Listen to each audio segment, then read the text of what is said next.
ഇന്നലെ ശശീന്ദ്രൻ പറഞ്ഞത് കാടിന്റെ അകത്തേക്ക് ആളുകൾ പോയത് കൊണ്ടാണ് മരണം ഉണ്ടാവുന്നതാണ്.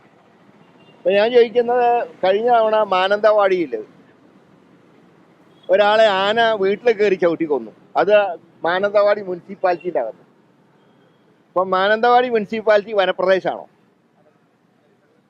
അതുപോലെ തന്നെ കഴിഞ്ഞ ദിവസം നൂൽപ്പുഴയിൽ ഉണ്ടായത്, നൂൽപ്പുഴയില് കടയിൽ നിന്ന് സാധനങ്ങൾ വാങ്ങി മടങ്ങുമ്പോഴാണ്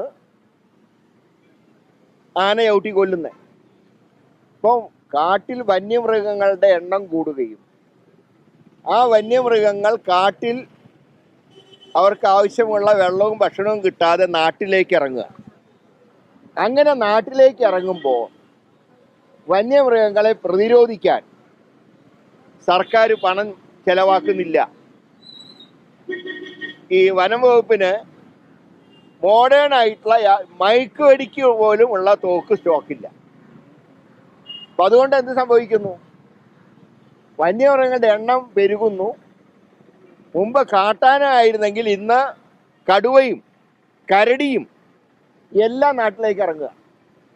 ഇന്ന് മനുഷ്യൻ കാട്ടിലേക്കല്ല പോകുന്നത്, കാട്ടിലെ മൃഗങ്ങൾ നാട്ടിലേക്ക് വരിക. മന്ത്രിക്കാണെങ്കിൽ ഇതിൽ നിന്ന് നേരവുമില്ല. അദ്ദേഹത്തിന് മന്ത്രിസ്ഥാനം നിലനിർത്താനും സ്വന്തം പാർട്ടിക്കാരെ ചവിട്ടി പുറത്താക്കാനുമുള്ള ശ്രമത്തിനിടയിൽ വന്യമൃഗങ്ങളിൽ നിന്ന് പാവപ്പെട്ട കർഷകരെയോ ആദിവാസികളെയോ രക്ഷിക്കാൻ കഴിയാത്ത അവസ്ഥയിലാണ് അദ്ദേഹം എത്തിയിട്ടുള്ളത്. മുഖ്യമന്ത്രി അടിയന്തരമായി ഇതിൽ ഇടപെടണം. വനം വകുപ്പിന് ആവശ്യമായിട്ടുള്ള ഫണ്ട് നൽകാൻ തയ്യാറാകണം.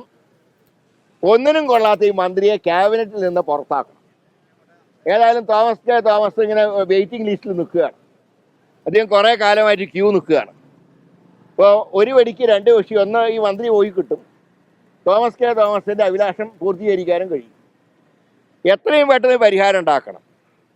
അതുപോലെ തന്നെ വന്യമൃഗങ്ങളെ തടയാനുള്ള വിവിധ മാർഗങ്ങളുണ്ട്. ആ മാർഗങ്ങളൊക്കെ അനുവർത്തിക്കണം. പഴയ കാലം പോലെയല്ല, ഇത് മോഡേൺ ആയിട്ടുള്ള എക്യുപ്മെൻറ്റ്സ് ഉണ്ട്, അത് കൊണ്ടുവരണം. അതല്ലാതെ ഈ പഴയ തുരുമ്പുള്ള തോക്കും വെച്ചുകൊണ്ടൊന്നും വന്യമൃഗങ്ങളെ നേരിടാൻ കഴിയില്ല. സഖാക്കൾക്ക് പിണറായിനെ പേടിയുണ്ടാവും, പക്ഷെ വന്യമൃഗങ്ങൾക്ക് പിണറായിനെ പേടിയില്ല. അതാദ്യം അവർ മനസ്സിലാക്കും.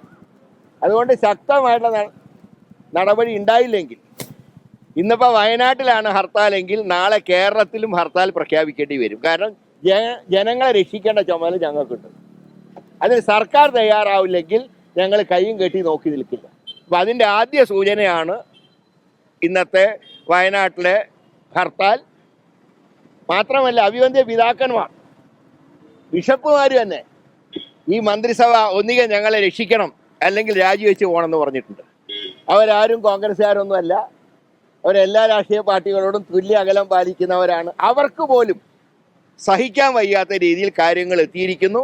ശക്തമായിട്ടുള്ള നടപടി ഗവൺമെൻറ്റിൻ്റെ ഭാഗത്തുനിന്ന്, ഫോറസ്റ്റ് വകുപ്പിൻ്റെ ഭാഗത്തുനിന്ന് ഉണ്ടാവണം. മന്ത്രി ശശീന്ദ്രൻ പാവപ്പെട്ട ജനങ്ങളെ വന്യമൃഗങ്ങളിൽ നിന്ന് രക്ഷിക്കാൻ കഴിയില്ലെങ്കിൽ അദ്ദേഹം രാജിവെച്ച് ഇറങ്ങിപ്പോകണം. അതാണ് കോൺഗ്രസിൻ്റെയും UDFിൻ്റെയും നിലപാട്. അല്ല, അത് അവരുടെ പാർട്ടിയുടെ ആഭ്യന്തര കാര്യമാണ്. അല്ല, അദ്ദേഹത്തിന് എന്ത് നിലപാട് സ്വീകരിക്കണം എന്ന് അറിഞ്ഞതിന് ശേഷം അതിനെക്കുറിച്ച് പ്രതികരിച്ചാൽ മതി. ഇപ്പം ഞങ്ങൾ അതിന് NCPയുടെ ആഭ്യന്തര കാര്യമായിട്ടാണ് കാണുന്നത്.